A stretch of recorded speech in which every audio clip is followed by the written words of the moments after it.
Mais le parti Les Démocrates en ce moment se porte comme un charme. Se porte comme un charme parce que nous enregistrons tellement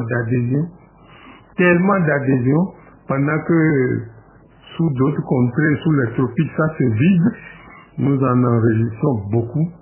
Et vous comprenez, c'est pour ça que les dispositions législatives vissent les choses, serrent les choses, parce que la marée humaine qui adhère à les démocrates, c'est que 2026, on n'ira certainement pas au second tour. On n'a pas souvent compris ce changement qui a fait revenir Bouni Yahya aux commandes. Qu'est-ce que vous visez en entendant ce choix? Non, on ne vise rien de particulier. Nous avons estimé que le président Yahya Boni, pour avoir été président de la République pendant 10 ans, avait accumulé plus d'expérience que tous les autres que nous sommes. Et lorsque nous lui avons fait appel du pied pour dire, mais est-ce que, au lieu d'être président d'honneur, s'il prenait la direction des choses, par son expérience, il n'a pas dit non, ça nous a réjouis, et nous l'avons mis à la tête du parti. Est-ce que ça ne va pas amener une sorte de crispation selon certains?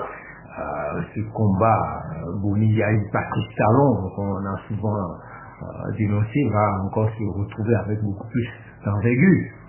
En fait, ce n'est pas faux de penser ça, mais nous veillons au grain parce que le parti n'est pas le patrimoine du président Bouni Yahya. Ça ne se résume pas à Bouni Yahya. Non, ça ne se résume pas. On se concerte, on discute. Et puis, bon, Patrice Talon, moi, je n'ai pas voté pour lui, mais c'est lui le président de la République.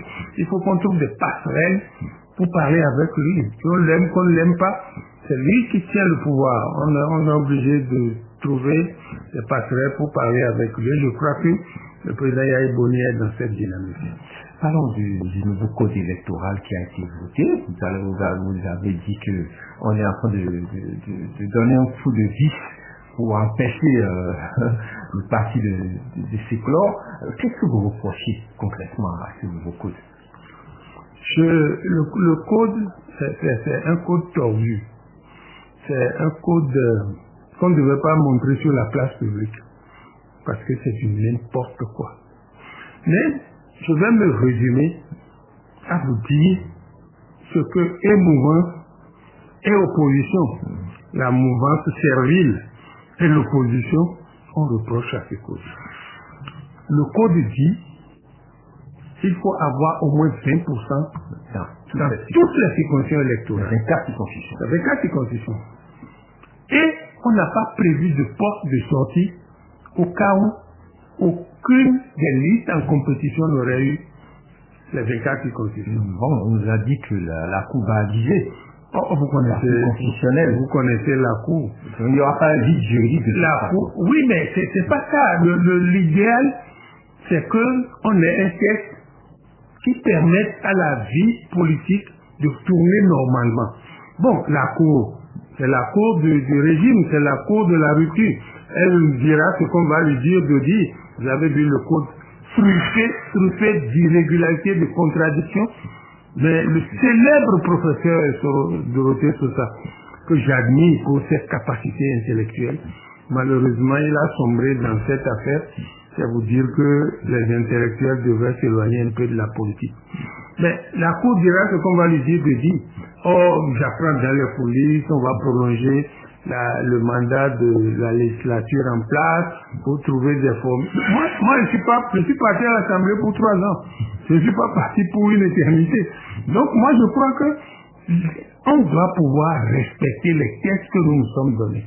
Alors, respecter le texte, du coup, des votés, on demande au parti d'avoir 20% dans chaque circonscription électorale. Qu'est-ce qui vous demande? Il faut se mettre au travail. Mais la Constitution parle de 10%. La Constitution, qui est la loi mère, ils ont mis 10%. Maintenant, ils viennent mettre 20%. C'est-à-dire, c'est pas des choses. Le pays est à volo. Le pays est à volo. Et ça ne fait pas bien. Notre pays qui est parti sur de très bons rails après 90, aujourd'hui, est méconnaissable. Et ce n'est pas bon. Alors, est-ce que cette condition vous fait peur du parti des démocrates? Non, ça ne nous fait pas peur. plus que les autres. Parce que, je vais vous donner un tout petit exemple. Dans la 16e, où on met Jogbenoy à Kalari, personne ne le connaît à Cotonou. On le met tête de liste dans la 16e. Si on forme une bonne équipe, on va s'asseoir à la 16e, ils n'auront pas. BR, UP, Moël, Police, comme le chef de l'État a fait appel à ces deux particules-là, ils n'auront pas les 20%. Mais ça donne quoi? Si Yahi va s'asseoir dans son Paracucha Oru, ils n'auront pas les 20%. Mais et en ce moment, la Cour va aviser. Mais est-ce qu'on fait des législations pour aller s'adopter à la Cour? Non, ce n'est plus. On fait une législation pour que le pays avance. Quand on lit les textes, on sait que le pays avance. Maintenant, on fait des législations pour aller s'adopter à la Cour. Les députés de la mouvance sont inquiets. Ils sont autant inquiets. Moi, je dirais plus inquiets que moi parce que nous, on est en train de finir. Qu'on le veuille ou non, on est en train de finir. Mais les jeunes députés que je vois, on se parle, hein. On se parle. Mais ils sont désarticulés. Et puis je leur dis, mais vous-même là, pourquoi vous votez pour ces choses-là? Alors on te dit, bon, comme dit Madame Janou, c'est une Djorodo. Donc on fait du Djorodoïsme. Et puis ils votent les lois.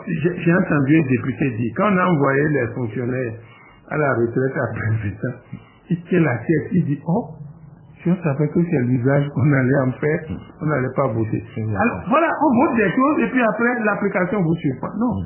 De toutes les façons, moi je crois que le président Talon qui est en fin de mandat, en fin de présence au pouvoir, il gagnerait. Comme il dit que quand il va sortir, on va le porter en triomphe. Moi, il ne serait pas dans l'équipe qui va le porter. Et il gagnerait à faire les choses un peu plus mieux pour coulisser, passer la main à celui qui va le faire. Si la loi est votée, promulguée, qu'est-ce que vous attendez? Vous connaissez l'histoire de la loi Fillon? Il y a une loi qui a été votée en France sur l'éducation nationale. Votée, promulguée par feu Jacques Chirac. Mais quand les gens ont commencé à sortir, ils ont rapporté la loi. Et c'est ça qui fait la force d'un régime. Reconnaître qu'à un moment donné, on s'est trompé, il faut reculer. C'est ça qui fait la force d'un régime. C'est une erreur. Vous êtes en train de voir cette perspective ici au Bénin, avec le président Patrice Talon. Moi j'ai déjà dit qu'il gagnerait à le faire. Parce que, vous savez, on est en pleine recomposition de la classe politique. Et on se parle. On est en pleine recomposition de la classe politique. Vous verrez des gens, des démocrates, se mettre assis à côté, des gens de BR, des gens de UP. Bon, si BR, là, juste en ce moment, s'asseoir côte à côte et discuter de l'avenir du pays. Donc, tout ça là, le président Patrice Talon le sait. Il ne faut pas que, le dernier moment de sa gouvernance, il n'y ait plus personne autour de lui. Parce que les autres veulent protéger aussi leur avenir. Donc, le débat se fait.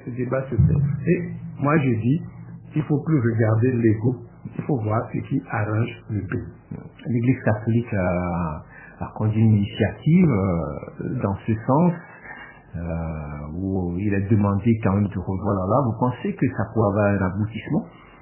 Mon souhait, c'est que cela ait un aboutissement. Parce que l'Église catholique, c'est une institution très solide, très puissante, et qui fait des réflexions très profondes. Très profondes. Quand l'Église se jette dans une bataille, il faut savoir qu'elle a vu le danger de loin. Moi, je crois qu'avec ce que l'Église fait, sans moyen, parce qu'on nous a dit de cotiser 2000 francs chacun. On a cotisé 2000.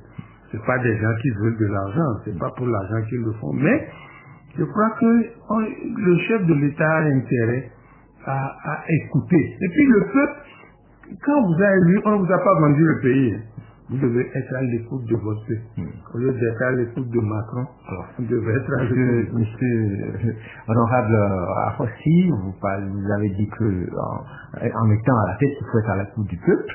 Récemment, il y a eu cette tournée de reddition du compte des membres du gouvernement, non seulement pour rendre compte, mais également pour recevoir les attentes des populations. Quel regard jetez-vous sur cette initiative? Oh, c'est triste. On aurait dû ne pas le faire. On aurait dû ne pas le faire parce que d'abord, on ne connaîtra jamais ce que ça a coûté au fisc, au trésor public. Mais on aurait pu faire comme certains pays, le Sénégal, le Togo, où ils ont désarmé le tarif douanier pour permettre aux gens de souffler un peu. Avec l'argent qu'on a gaspillé là, ça aurait pu servir au pays. Ça n'a pas. Vous ne connaissez pas le montant. Non, mais je sais que ce n'est pas gratuit non plus. Oui, mais bon. Mais je ne connais pas le montant. Un montant vraiment insignifiant. D'accord, insignifiant, mais c'est pas leur argent, c'est l'argent du peuple. Donc, insignifiant, il faut que ça profite au peuple. Et puis, on a dit tournée gouvernementale de réduction de comptes.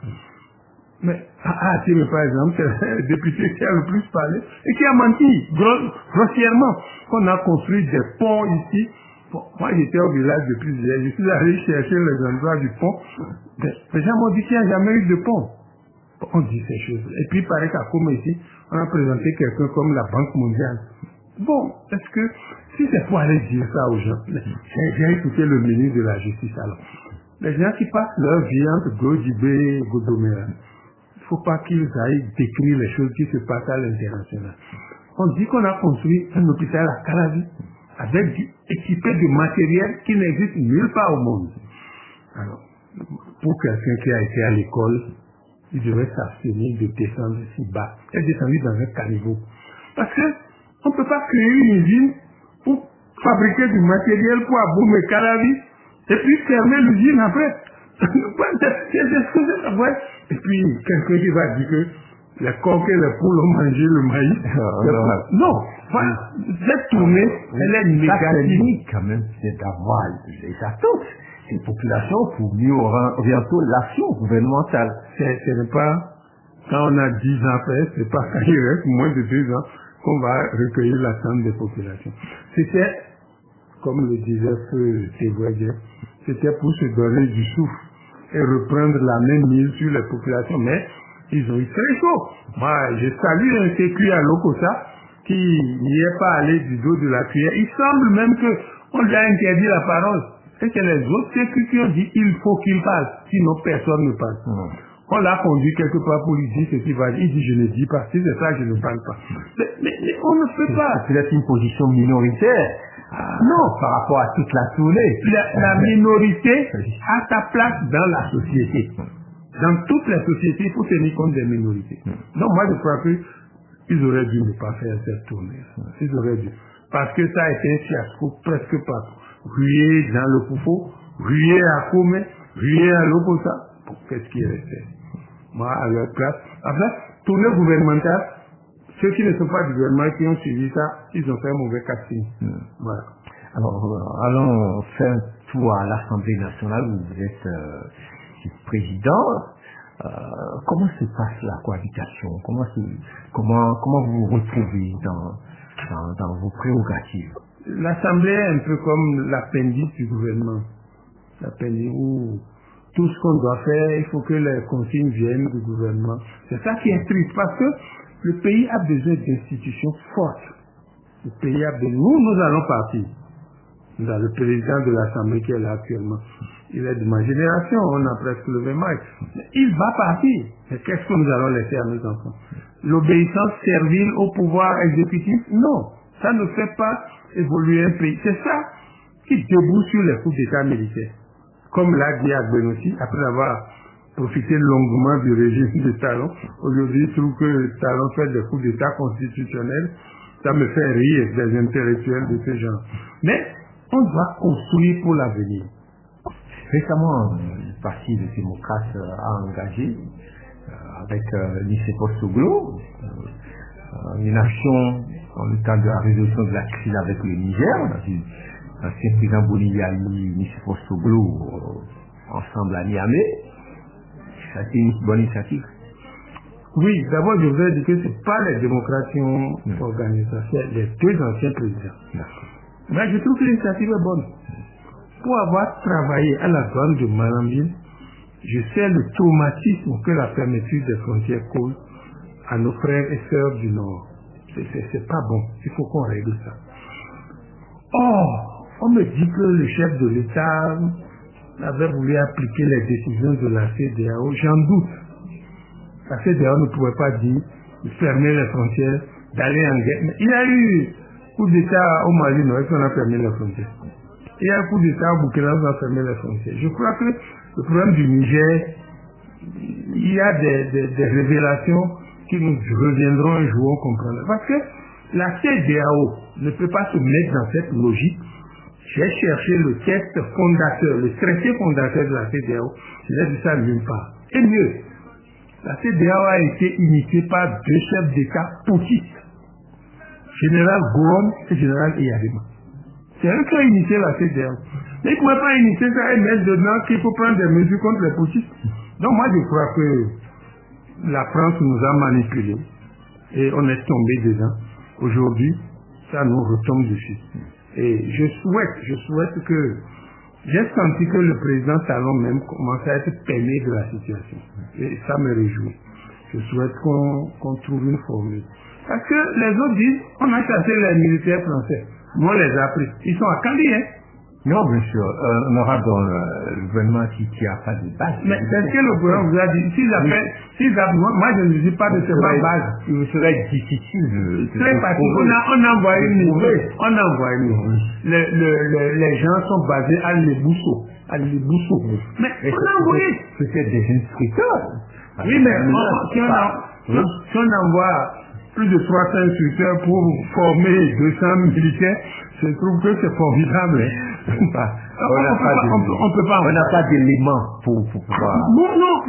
Moi, j'ai d'éléments. Je ne dis pas de me soutenir là-dedans. Moi, j'ai des éléments. Nous, on a envoyé des gens. Les démocrates, c'est beaucoup de militants du Nord. Toutes les missions qu'on a envoyées, ils sont revenus nous dire les mêmes choses. Donc moi, je dis, ça aussi, ça inquiète les Nigériens. Mais, ne polémiquons pas trop. Souhaitons que la médiation. Et j'ai été heureux quand le chef de l'État a reçu les deux anciens présidents. Souhaitons que ça se termine bien. Le signe d'ouverture. Oui. Ça lui arrive de temps en temps de s'ouvrir. Je souhaite que ça nous permette de régler. Parce que les gens souffrent. Aujourd'hui, ils sont obligés d'aller passer par ces bananes, rentrer dans le Nigeria et remonter pour tomber à Niamey. C'est pas bon. On a besoin de nos ressources pour autre chose. Alors, une toute dernière question avant de boucler, honorable. Boni Yahi, vous l'avez combattu pendant 10 ans. Aujourd'hui, vous êtes à ses côtés. Comment ça se passe, la cohabitation? Je vais d'abord vous dire que je vais citer cette pensée de ce célèbre auteur, le prince de Machiavel. On évite un danger que pour encourir un autre. La présence humaine consiste à éviter le pire. En me mettant avec Boni Yahi, je vais éviter le pire à notre pays. Voilà. Yahi Boni, c'est l'homme qui quand même sait reculer quand il voit le danger venir.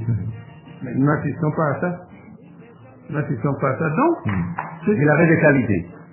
Non, aucun président ne peut être nul. Talon a ses qualités. Ah oui, sinon c'est une insulte à ceux qui ont voté pour lui. Non, la population n'est pas bête. Mais il y a des choses ponctuelles, spécifiques sur lesquelles il faut. Yahi Boni savait reculer quand Yahi Boni n'aurait pas fait un code tordu, alambiqué, qui ouvre droit dans le mur. On va dans le mur et on va vers l'impasse. Yahi Boni n'aurait pas fait ça. Quand les églises, la conférence épiscopale a commencé à créer, il aurait reculé. Bon, non, c'est peut-être pas trop tard encore ici.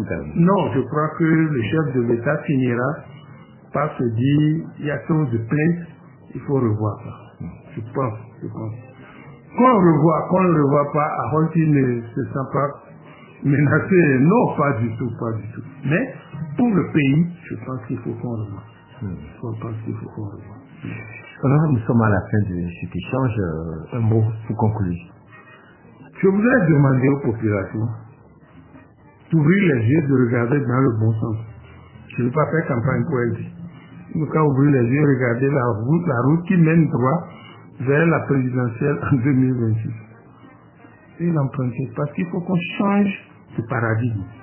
Il faut qu'on change de gouvernement. On dit qu'on ne change pas une équipe qui gagne. Je suppose qu'elle gagne. Je suppose parce que les ministres, le président a dit ça le lendemain, il a chassé Romeki, il a chassé le ministre Kenom, il a chassé Benoussi, et j'ai appliqué un autre ministre qui est parti en mission, qui a fui, qui n'est plus revenu. Bon, je suppose que l'équipe gagne. Mais si c'est ça qu'on appelle gagner, je veux qu'on gagne davantage en regardant une autre direction en 2026.